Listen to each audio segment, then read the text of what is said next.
ఒడిశాలోని ప్రసిద్ధ పూరి జగన్నాథ రథయాత్ర ఈ రోజు ఘనంగా ప్రారంభమైంది. జూలై 8వ తేదీ వరకు కన్నుల పండుగగా జరిగే ఈ యాత్రను చూడటానికి దేశ విదేశాల నుంచి లక్షలాది మంది భక్తులు తరలివచ్చారు.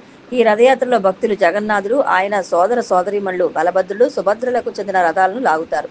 ఈ ముగ్గురు దేవుళ్లు ముందుగా గుడించ ఆలయానికి వెళ్లి జూలై 8 తిరిగి పూరి ప్రధాన ఆలయానికి చేరుకుంటారు. 12వ శతాబ్దం నుంచి నేటి వరకు ఏటా పూరి జగన్నాథుని రథయాత్ర అంగరంగ వైభవంగా జరుగుతూ ఉంది. పూరి జగన్నాథుని రథయాత్ర సందర్భంగా కేంద్ర బలగాలతో సహా 10,000 మంది భద్రతా సిబ్బందిని నియమించారు. నిఘా కోసం పోలీసులు పూరి పట్టణంలో 250కి పైగా ఏఐ కెమెరాలు అమర్చారు.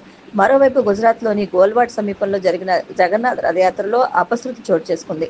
యాత్రలో పాల్గొన్న ఏనుగు అకస్మాత్తుగా భక్తులపై దూసుకెళ్లడంతో తొక్కిసలాట జరిగింది. ఈ సంఘటనలో పలువురు తీవ్రంగా గాయపడ్డారు. గాయపడిన వారిని ఆసుపత్రికి తరలించారు.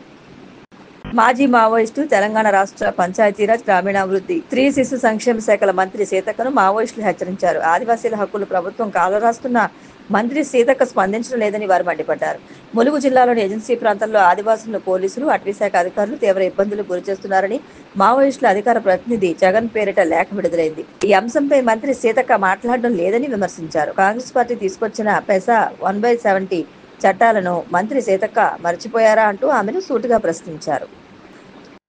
ఆగస్టు వరకు రాజమహేంద్రవరం, విశాఖ మధ్య పలు రైళ్లను అధికారులు రద్దు చేశారు. తాడి, దువ్వాడ మధ్య జరుగుతున్న ట్రాక్ పనుల కారణంగా రాజమహేంద్రవరం, కాకినాడ, గుంటూరు, విజయవాడ మధ్య నడిచే పలు రైళ్లను ఆగస్టు వరకు నిలిపివేస్తున్నట్లు తెలిపారు. అయితే ఆ రైళ్ల రాకపోకలను 26, 28, 30 తేదీల్లో పునరుద్ధరించనున్నట్లు విజయవాడ రైల్వే డివిజన్ అధికారి ప్రతినిధి నుస్రత్ ఎం పూర్కర్ తెలియజేశారు.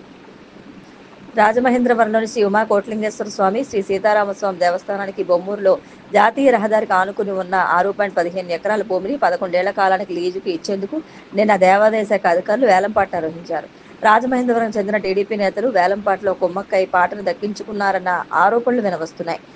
చివరకు టీడీపీకి చెందిన ఉల్లిపాయల వర్తకుడు వేలంపాటను దక్కించుకున్నారు. వేలంపాటకు విస్తృత ప్రచారం కల్పించి టీడీపీ నాయకుల కుమ్మక్కును నివారిస్తే ఆలయానికి మరింత ఆదాయం సమకూరే అవకాశం ఉండేదన్న అభిప్రాయం వ్యక్తమవుతోంది. నేటి న్యూక్లియర్ సమాజంలో తల్లిదండ్రుల ఆలనా పాలనా చూసేవారు కరువయ్యారు. దీంతో వారిని వృద్ధాశ్రమాల్లో చేర్చే సంస్కృతి పెరిగిపోయింది.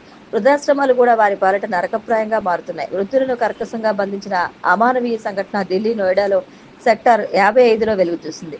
అధికారులు స్పందించి నిర్బంధంలో ఉన్న 40 మంది వృద్ధులను విడిపించి ప్రభుత్వ వృద్ధాశ్రమానికి తరలించారు. నోయిడాలోని ఆనంద్ నికేతన్ వృద్ధాశ్రమంలో జంతువులుగా కాళ్లు, చేతులు కట్టేసి గదుల్లో బంధించారు. వారి దయనీయ పరిస్థితికి సంబంధించిన వీడియో సామాజిక మాధ్యమాల్లో వైరల్ కావడంతో ఉత్తరప్రదేశ్ సాంఘిక సంక్షేమ అధికారులు స్పందించి వృద్ధాశ్రమంపై దాడులు నిర్వహించారు.